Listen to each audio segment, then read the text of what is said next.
할렐루야. 오늘 이렇게 신기촌 장로교회에 우리 목사님께서, 존경하는 목사님께서 늘 제가 보고 싶은 분이었는데 이렇게 불러주셔서 와서 목사님 뵙고 또 성도 여러분 뵙게 돼서 감사드립니다. 이렇게 아름다운 예배당을 건축하시느라고 얼마나 고생이 많으셨습니까? 참 예배당을 참 잘 지셨습니다. 참 피와 눈물로서 이 아름다운 예배당을 건축하셨는데 하나님의 은혜로 말미암아 이 예배당을 가득 채우며 하나님께 영광 돌리는 역사가 왕성하게 일어나기를 기도하고 있습니다. 평창 산속에서 우리 교단에는 회복의 전원교회로 등록이 되어 있고, 제가 하는 일은 회복의 집에 사역을 하고 있습니다. 작은 교회 목사님들 또 선교사님들, 힘들고 어려운 분들이 와서 쉬어가는 쉼터로, 또 제가 돌팔이 노릇을 해서 자연치유 건강 상담도 해드리고, 그래서 몸과 마음이 지치고 힘든 분들을 돕는 일을 하고 있는데, 이 신기촌 교회에서 어려운 중에서도 선교비를 보내주시고 기도해 주셔서 진심으로 오늘 목사님과 교회 앞에 제가 처음으로 감사 인사드립니다. 고맙습니다. 네. 우리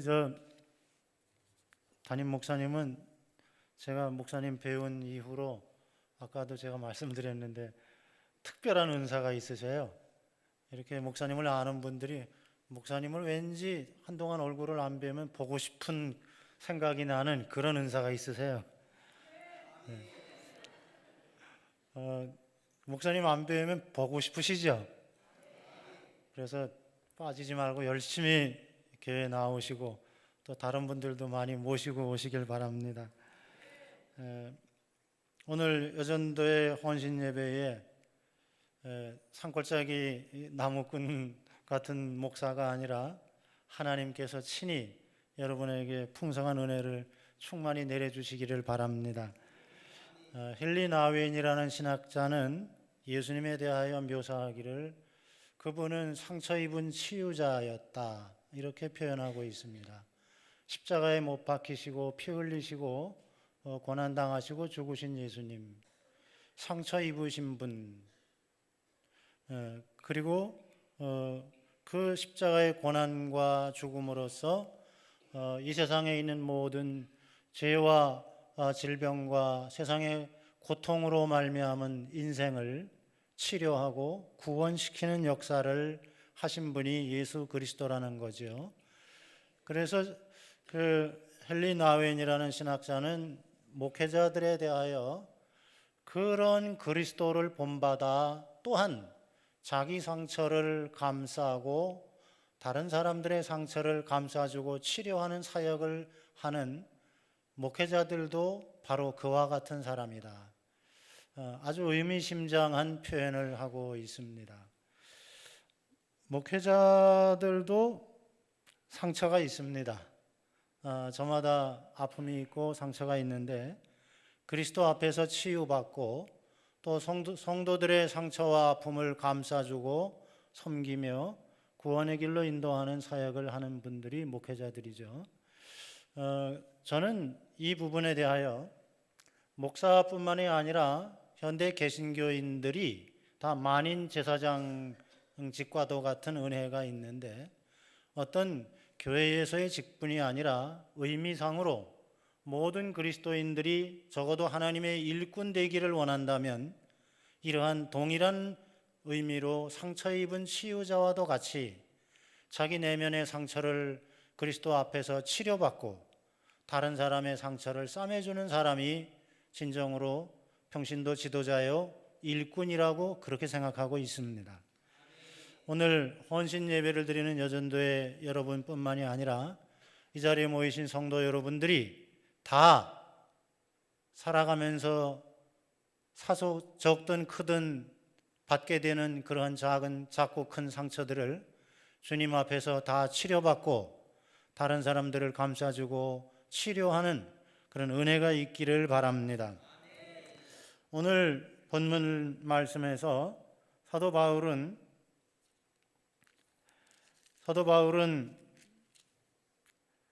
내게는 우리 주 예수 그리스도의 십자가에 의해 결코 자랑할 것이 없다라고 고백하고 있습니다. 이 말씀의 배경은 바울 당시에 일부 유대인 기독교인들이 예수 믿고 구약적인 율법과 유대교의 그 대표적인 상징으로는 이제 할례를 받는 것이고, 그렇게 구별된 사람으로서 여러 가지 율법을 지키는 것으로서 택한 백성이라고 생각을 했습니다.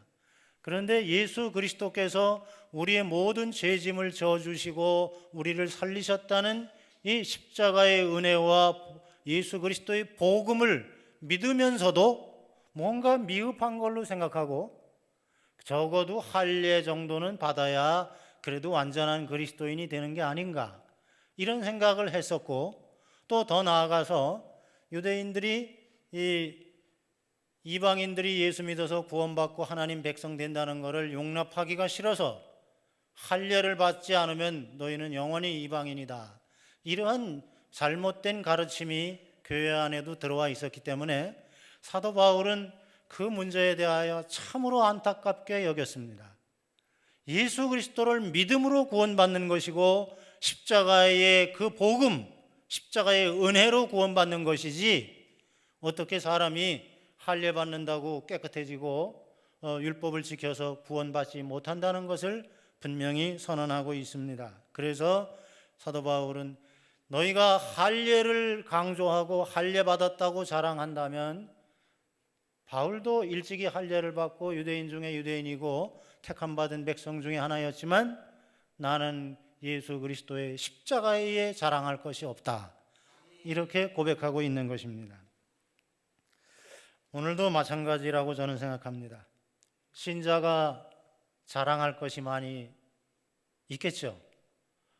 사회적으로 지위가 높아서 혹시 이 교회에 국회의원 계시는지 모르지만 뭐 국회의원쯤 된다든지, 또 뭐 시장님, 아니면 정부의 어떤 고위직에 있는 분들, 또 사업을 크게 하는 회장님, 그런 분들이 교회에 있으면 뭔가 좀 자랑스럽잖아요. 그렇게 실력 있고 유능한 분들이 있으면 자랑스럽죠. 또 어떤 분들은 자기 자신이 공부 많이 한 거 자랑할 수도 있고, 돈 많은 거, 또 여러 가지 혹은 외모가 멋있고 예쁜 옷을 입고 이런 것들 다 자랑할 수 있습니다. 그러나 심지어 교회의 직분이나 교회 오래 다니는 것이나 그런 것들을 내가 이 교회를 30년째 다닙니다. 내가 그래도 아주 오리지널 이 신기촌 교회 교인입니다. 이런 식으로 자부심을 가질 수도 있겠죠. 그렇지만 진정한 의미에서 그 세상적인 것은 무엇이든, 심지어 교회의 직분이나 오랫동안 교회 다닌 연조까지도 그것으로 자랑할 것이 아니라 오직 십자가에서 죽으시고 부활하사 날 구원하신 예수님을 자랑해야 될 줄로 믿습니다. 기독교 복음의 핵심은 십자가의 복음입니다. 믿지 않는 사람들은 십자가의 복음의 반대로 살아갑니다. 그래서 사도 바울은 빌립보서 3장 18절에서 내가 여러 번 너희에게 말하였거니와 이제도 눈물을 흘리며 말하노니 여러 사람들이 그리스도의 십자가의 원수로 행하느니라. 참 안타까운 일입니다. 주님께서 죄에 빠진 인생을 구원하시려고 십자가에 달리시고 고난당하시고 죽으셨는데, 여전히 죄 가운데 살고 이기적인 생각과 육신의 욕심을 이루려고 하나님의 뜻과 정반대로 나아간다면 그것은 십자가의 원수로 행하는 것이라 할 수 있습니다. 비유적으로 말해서 십자가에 가까우면 가까울수록 더 좋은 그리스도인이 되고 십자가의 사람이 됩니다. 그리고 그런 십자가의 사람이 진정한 하나님의 일꾼이고 참으로 은혜 받은 사람이고 축복된 그리스도인인 줄로 믿습니다. 바울은 십자가의 사람이었습니다. 바울은 십자가로 죽고 십자가로 살았습니다. 그래서 갈라디아서 2장 20절에 내가 그리스도와 함께 십자가에 못 박혔나니 그런즉 이제는 내가 사는 것이 아니요 오직 내 안에 그리스도께서 사시는 것이라, 이렇게 고백하고 있습니다. 오늘 우리도 십자가의 사람이 되기를 바랍니다. 그러면 십자가의 사람이 된다는 것은 무슨 의미일까요? 첫 번째는 십자가의 은혜와 능력을 덧입는 것입니다. 우리가 예수님을 믿는다고 할 때 우리는 십자가에 달리신 예수 그리스도의 은혜를 입은 자가 되는 것입니다. 십자가의 은혜와 능력은 멸망당할 인생을 구원하고 생명을 얻게 합니다. 고린도전서 1장 18절 말씀대로 십자가의 도가 멸망하는 자들에게는 미련한 것이요 구원을 받는 우리에게는 하나님의 능력이라. 십자가를 의지하는 사람은 살고 십자가가 없는 사람은 죽습니다. 어떤 나의 하나님 앞에 내가 충성한 공로나 이것을 자랑할 것이 아니라 무익한 종이 해야 할 일을 했을 뿐이고 오직 나의 자랑, 나의 기쁨, 나의 영광은 그리스도의 십자가뿐입니다 하고 십자가를 붙들고 나아가는 은혜가 있기를 바랍니다. 제가 성지순례를 갔다가 요즘에는 이집트의 치안 상황이 안 좋아서 거기를 잘 안 가는데 예전에 이집트로 해서 이스라엘 요르단 그쪽에 이제 성지순례를 간 적이 있었어요. 거기 갔다가 카이로 박물관에서 제가 깜짝 놀라는 일이 있습니다. 이제 아마 가보신 분도 계실런지 모르지만 그 카이로 박물관에는 거기에는 기원 지금으로부터 한 최소 3,000년 전부터 한 6,000년 전 그 사이에 지금으로부터 4,000년, 5,000년 그때의 고대 그 파라오 유물들, 피라미드에서 나오는 것들, 그런 것들이 거기 이제 전시되어 있는데 눈에 탁 띄는 것들이 무엇인가 하면 이제 그 순금으로 만든 그런 바로의 관, 금관, 뭐 엄청나게 금이 많이 들었겠죠. 그리고 금으로 만든 의자, 또 금으로 만든 이제 가면, 뭐 그런 것들이 눈에 우선 띕니다. 근데 저는 그런 게 신기하기도 했지만 깜짝 놀랄 만한 작은 그림을 하나 보았어요. 그게 아마 무슨 돌가루나 이런 걸로 그렸을 텐데 예수님 오시기 한 1500년쯤 전에, 지금으로부터 말하면 한 3500년 전에 그려진 그림인데 그 그림을 보고 제가 깜짝 놀란 게 그 그림의 내용이 무엇인가 하면 시커먼 옷을 입은 죽음의 죽음의 신이 둘이서 앉아서 갈고리로 사람들을 잡아갑니다. 근데 그 앞에 한 여자가 앉아 있어요. 한 여자가 앉아 있는데 그 그림에서 그 여자가 그 죽음의 신들 앞에 뭘 내보이는가 하면 딱 내보이고 있는데 이런 십자가 모양을 내보이고 있었습니다. 카이로 박물관에 가면 지금도 그게 있을 거예요. 제가 그 그림을 보고 깜짝 놀랐어요. 아, 예수님 오시기 이미 1000년, 1500년 전에 그 고대의 사람들이, 이집트에 있던 사람들이 십자가가 구원의 상징이며 십자가가 생명의 표시라는 것을 어떻게 알았을까? 자기도 모르는 사이에 하나님께서 아마 그들 마음속에 그러한 그림을 그릴 수 있게 해주셨나 보다, 이런 생각이 드니까 깜짝 놀랐어요. 예수님 오시기 1500년 전에 예수님에 대해서 아무것도 모르는 저 이집트에 있던 어떤 이름 모를 화가가 마음속에 영감을 받아서 그 그린 그림이 십자가를 내놓고 죽음의 사신을 물리치는 그런 그림을 그렸던 것입니다. 십자가야말로 우리의 생명이고 우리의 구원이고 그리스도인들이 붙들어야 될 영원한 신자의 길의 상징인 줄로 깨달아야 될 줄로 믿습니다. 십자가의 주님이 흘리신 보혈로 우리는 죄 씻음을 얻고 그 은혜를 믿음으로 하나님의 자녀가 되었습니다.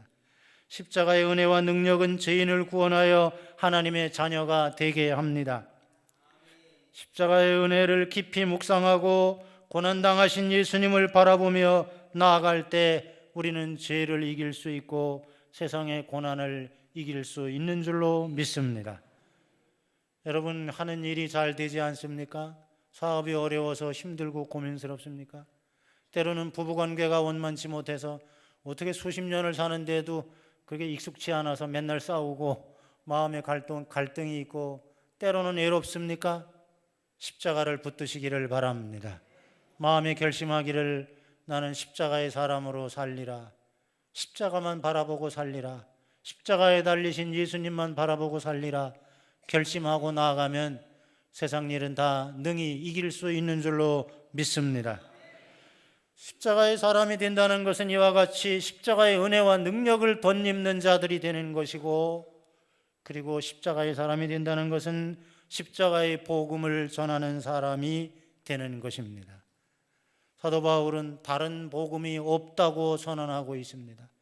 십자가에 달리신 예수 그리스도, 이 십자가의 복음 외에 다른 복음은 없다고 선언합니다.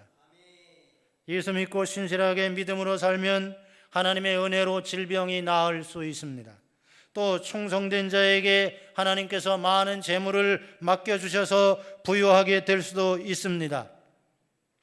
그러나 만약 그런 것뿐이고 십자가의 복음을 잃어버린다면 그것은 선물을 주는 산타크로스만 있고 예배 받으실 예수님은 없는 크리스마스와 마찬가지입니다. 진정한 그리스도인이라면 십자가의 복음을 간직해야 할 것이고 그 십자가의 복음을 자랑하며 전해야 될 줄로 믿습니다.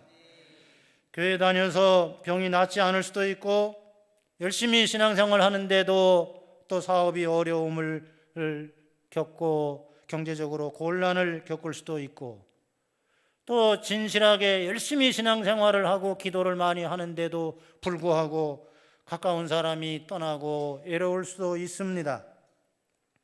그러나 십자가 예수님을 믿어 죄사함을 받고 하나님의 백성으로 올바르게 살아가는 것이 성도의 자랑이며 영광인 줄로 믿습니다. 우리는 이 구원의 복음을 전해야 합니다. 우리나라 60년대 후반, 70년대 초반 그 가난하고 힘들던 시대에는 순복음교회 조용기 목사님이 처음에 3박자 구원 얘기하다 나중에 5박자 구원 해서 예수 믿고 범사에 잘되고 영혼이 잘됨 같이 범사에 잘되고 강건하기를 원하노라.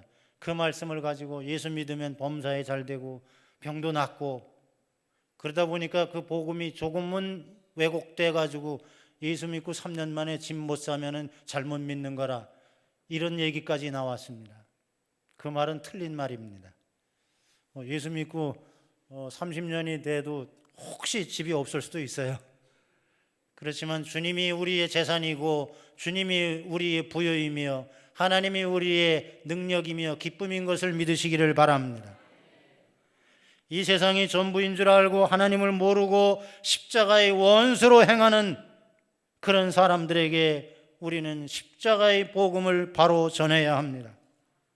이 세상의 부귀영화 눈 깜짝할 사이에 쉬이 지나가는 그것에 매달리다가 영원히 멸망받는 백성이 되지 말고 십자가에 달리사 우리를 구원하신 예수님을 믿고 하나님 자녀로 살아가자고 전해야 합니다. 영생을 잃지 말고 나와 함께 천국길 갑시다 하고 간절히 권하며 전해야 하겠습니다.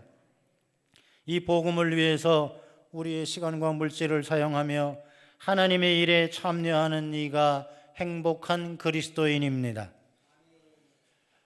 제가 인천서 작은 교회를 섬기다가 강원도 산골짜기에 가서 회복의 집에 사역을 하면서 작은 교회 목사님들 또 몸과 마음이 힘든 분들을 또 선교사님들 돕는 사역을 하면서 이렇게 시골에 있는 목사님들을 보니까 전반적으로 그냥 좀 쉽게 말해서 어떤 지적 수준이나 이런 게 도시에 있는 훌륭한 목사님들보다 좀 떨어지고 수수한 목사님들이 많아요. 그러나 그럼에도 불구하고 가끔 정말 훌륭한 분들이 계시더라고요. 뭐 모두가 다 훌륭하시지만 그래도 제 마음속에 참 훌륭하시다 이런 분들이 들어 있는데 저 영월 지나서 태백 쪽으로 가다 보면 예미라는 데가 있는데 그 정선군 신동읍이죠. 예미에 순복음교회 목사님이 계신데 제가 그분을 만나봤더니 참 성실하게 목회를 하시더라고요. 저는 제가 이 도시에서 현장 목회를 크게 못하고 작은 교회를 섬기다가 갔지만 저는 그렇지만 이렇게 목회를 참 잘하시는 분들을 보면 정말 마음이 좋아요.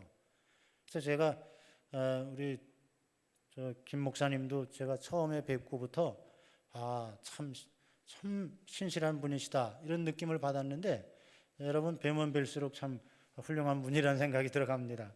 그래서 제가 정말 우리 저 만수동 쪽에서 작은 교회를 섬겼었지만은 그 주변에도 정말 성실한 젊은 목사님 보면 내가 너무 진짜 이뻐가지고 친밀하게 지냈더니 뭐 나하고 나이 차이는 10년밖에 안 나는데 며칠 전에도 전화를 해가지고 목사님 스승의 날인데 목사님이 스승 같아서 생각이 납니다. 그러고 전화를 했어요. 그래서 제가 너무 황송한 말씀입니다 그랬는데 그 예미의 순복음교회 목사님이 저보다 10년 정도 10년은 아니고 꽤 젊은 분인데 아주 성실하시더라고요. 작은 교회인데 그분이 그런 얘기를 해요. 한 몇 년 동안 전도를 좀 했대요. 시골 교회니까 뭐 일꾼도 없죠. 참 교회에 좋은 일꾼들이 많아야 되는데 시골에 일꾼도 별로 없고 그러니까 목사님이 이제 전도를 하러 다니는데 그분이 그런 얘기를 해요. 3년 동안 전도를 해서 꽤 여러 명 전도를 했어요. 그러는데 그분이 하는 말이 평균적으로 한 분을 전도하는데 그쪽 그 신동읍에서 33만 원이 들더랍니다. 목사님 그걸 어떻게 했어요? 그랬더니 아니 그 동네 어르신들이나 누구 전도 대상자를 기도하다가 전도해야 되겠다 그러면 뭘 사들고 간대요. 과일도 사들고 가고 뭐 10,000원어치도 사가지고 가고 어떤 때는 뭐 5,000원짜리 바카스 하나도 사들고 가고 그냥 사들고 가가지고 그냥 별 얘기 안 하고 가가지고 아유 할머니 요즘 뭐 어디 아프진 않으세요? 어떠세요? 그리고 앉아서 얘기하다가 교회 오라 소리도 안 하고 그냥 절에 다니는 할머니니까 가가지고 앉아서 얘기하다가 아이 바카스라도 하나 드세요. 그러고 온대요.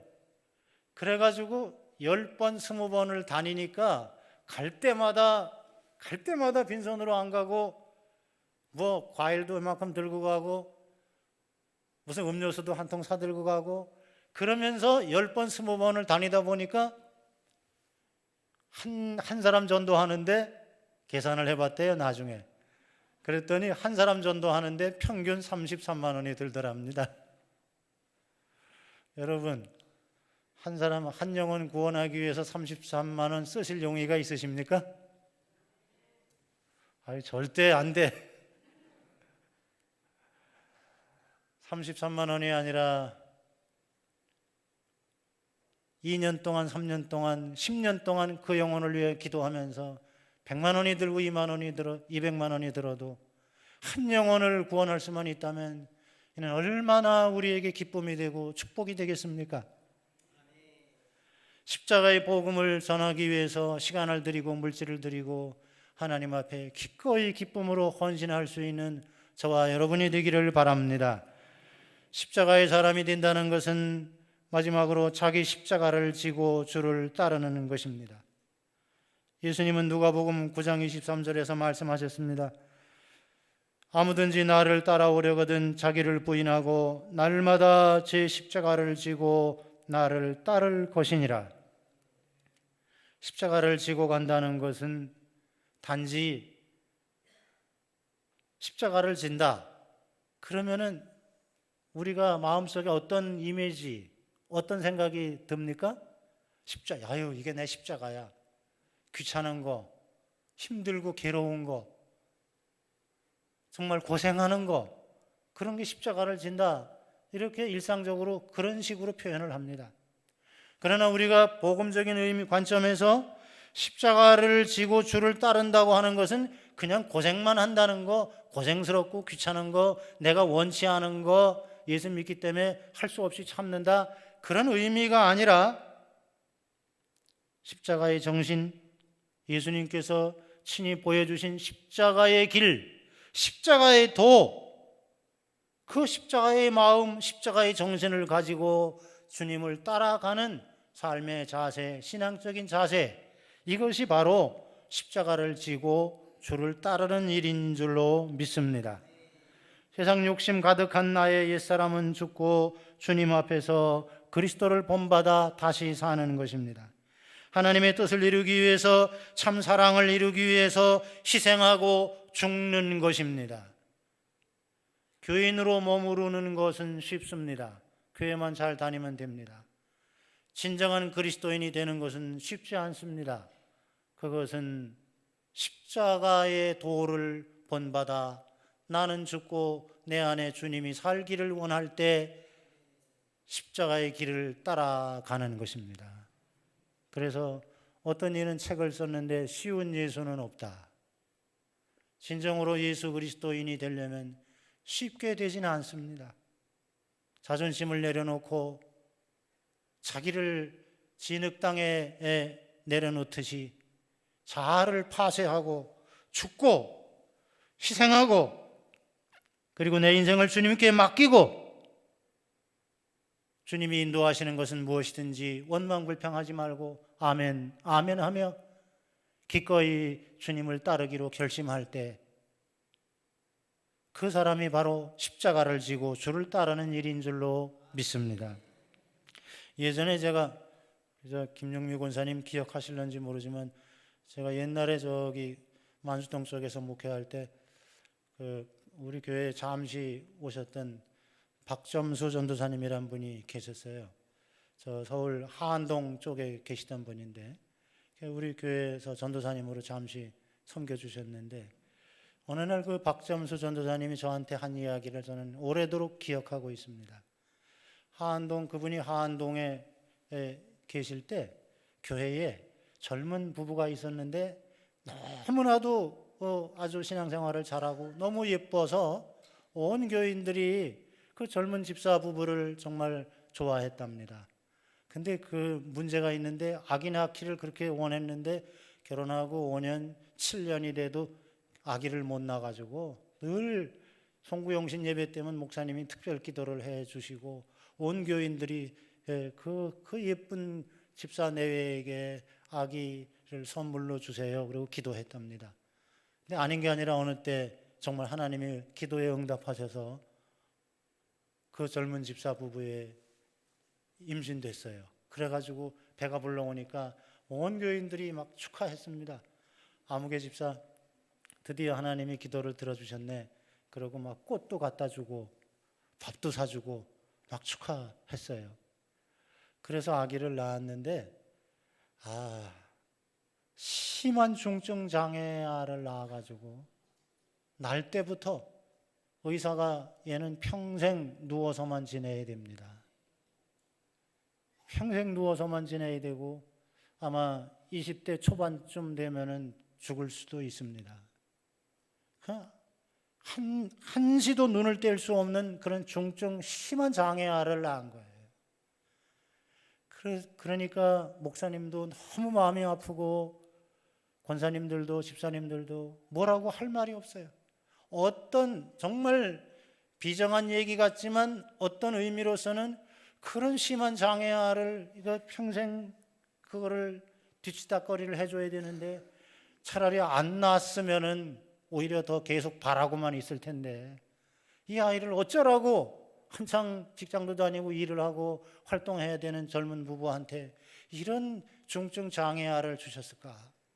정말 뭐라고 이거를 아기 낳았다고 축하를 해줘야 되는데 마음 편히 축하해 줄 수도 없고 눈치만 보고 손뜻 가지도 못하고 너무 마음이 아팠어요. 담임 목사님도 너무 마음이 괴로워가지고 하나님 그 신앙생활 잘하고 충성스러운 예쁜 부부 이왕의 아이를 주시려면 정말 잘생기고 튼튼한 아이를 주시지 그런 그 심한 중증 장애아를 주셨습니까? 마음이 아프고 신방을 가야 되는데 용기가 안 나는 거예요. 가서 그 집사들이 마음에 상처라도 크게 받았을까 봐, 목사님 이게 뭐예요? 그러고 원망할까 봐 걱정도 됐어요. 그렇지만 기도하다가 용기를 내가지고 권사님들 이제 날짜도 한 보름 됐으니까 그 집사네 신방 갑시다. 조금 몸을 추스렸겠죠. 갑시다. 그래가지고 아주 비장한 마음을 갖고 기도를 하고 가서 그 아기 심한 중증 장애하자 죽다 살아난 아이를 출산한 그 세댁한테 갔어요. 가서 예배를 드리고 기도를 하는데 하나님 앞에 생명 주심을 감사하고 그래도 다 주의 뜻이 있겠지요. 그러고 목사님께서 뭐라고 설교할 것도 마땅치 않지만 아무튼 기도하면서 권면하고 용기를 가지라고 그러고 그 귀한 생명, 천하보다 귀한 생명을 맡겨주셨습니다. 그러고 또 예배를 드렸는데 예배 후에 그 아기 엄마가 그 중증 장애아 아기를 품에 꼭 안고 눈물이 글썽해가지고 하는 말씀이 이야기가 목사님 저는요 하나님 앞에 너무너무 감사해요. 그래가지고 그 목사님과 같이 갔던 권사님이나 집사님들이 깜짝 놀라가지고 그 양반이 또 혹시 마음에 상처받고 원망이나 하면 어떨까 그랬는데 너무 하나님 은혜가 감사해요. 진실로 감사해서 눈물이 나와요. 그래서 무슨 얘기인가 하고 들어봤더니 하나님께서요 이 얘기를 주님께서 품에 안고 세상에 보내시려고 이 세상을 두루 살피시며 이 불쌍한 아이를 누구한테 맡길까 하고 찾으시다가 하나님께서 저를 발견하시고 하나님이 저를 인정하시고 저한테 이 아기를 맡겨주셨어요. 할렐루야. 그래서 하나님께서 저를 맡겨 인정해 주시고 저를 찾아내시고 저한테 이 아이를 맡겨주셔서 너무나도 감사해요. 여러분 살면서 도대체 왜 이런 일이 나한테 생기나? 왜 이런 골치 아픈 사람이 내 옆에 있나? 이런 생각을 해본 적은 혹시 없나요? 힘들고 어려운 일이 있을 때 하나님이 나한테 이 사람을, 이 일을, 이 지역의 신기촌 지역의 사람들을 살리라고 이 교회의 직무를 집사로서 권사로서 또 여러 가지 직분으로서 성도로서 나한테 맡겨주셨구나 이렇게 믿고 무슨 일이든 어렵고 힘든 일이라고 회피하지 말고 십자가의 정신을 가지고 이것은 주님이 나한테 맡겨주신 일 주여 감사합니다. 나를 인정해 주셔서 감사합니다. 그 애기 엄마처럼 하나님이 나를 찾아내셨고 하나님이 나를 발견하셨고 하나님이 나를 인정해 주셔서 이것을 이 사람을 이 일을 내게 맡겨주심을 감사합니다. 그런 믿음으로 십자가를 지고 주를 따르는 정신으로 주님을 섬기는 저와 여러분 되기를 간절히 바랍니다. 그러면 제가 여러분에게 다시 한번 여쭤보겠습니다. 여러분은 십자가의 사람이 될 의향이 있으십니까? 진실로 무늬만 그리스도인이요 신앙의 깊은 곳에 일평생 전혀 도달하지 못하는 변두리만 떠도는 호숫가의 거품처럼 그렇게 이리저리 그런 신자가 아니라 신앙의 깊은 곳을 깨닫고 들어가고 경험하는 십자가의 사람이 되기를 원합니까? 나는 정말 예수님을 본받고 따라갈 마음이 있는지 십자가의 사람이 되기를 원하는지 이것은 사실 무서운 이야기입니다. 내가 십자가의 사람이 되겠다고 하는 것은 무서운 결심입니다. 함부로 할 말은 아니죠. 그렇지만 주님, 나는 십자가의 사람이 되기를 원합니다. 사람들이 나를 많이 알아주지 않을지라도, 세상에서 육신적으로 훌륭한 보상을 받지 못할지라도 나는 저 영원한 하늘의 상급을 확실히 믿고 나를 구원하신 예수님을 본받아 나도 십자가의 사람이 되기를 원합니다. 이런 결단을 하고 주를 따르는 은혜가 우리 모두에게 있기를 바랍니다. 예수 믿고 그 은혜로 주어지는 부수적인 위로나 축복된 결과만을 원하고 십자가를 지기를 싫어하는 그것은 참 믿음이 아니고 스스로를 속이는 것입니다. 예수님 바라보고 십자가의 사람으로 살아가는 우리 모두가 되기를 바랍니다. 히브리서 12장 2절의 말씀으로 오늘 말씀을 마치려 합니다. 믿음의 주여 또 온전하게 하시는 이인 예수를 바라보자. 그는 그 앞에 있는 기쁨을 위하여 십자가를 참으사 부끄러움을 개의치 아니하시더니 하나님 보좌 우편에 앉으셨느니라. 기도하겠습니다. 거룩하신 아버지 하나님, 이 불신의 시대에 그 무슨 놀라운 은혜가 우리에게 임하여 우리가 그리스도인이 되고 하나님의 자녀가 되는 이 놀라운 은혜와 권세를 덧입혀 주셨습니까? 아버지 하나님, 우리가 이 시대에 진정한 십자가의 사람이 되기를 원합니다. 십자가의 복음을 전하기를 원합니다. 세상을 이기는 십자가를 지고 주를 따르는 그리스도의 참 제자가 되기를 원합니다. 오 주여, 저희들을 붙들어 주시고 십자가의 은혜를 깊이 알고 십자가의 은혜와 능력으로 세상을 이기는 저희들이 되게 하여 주옵소서. 우리 구주 예수 그리스도의 이름으로 감사하며 기도드립니다. 아멘.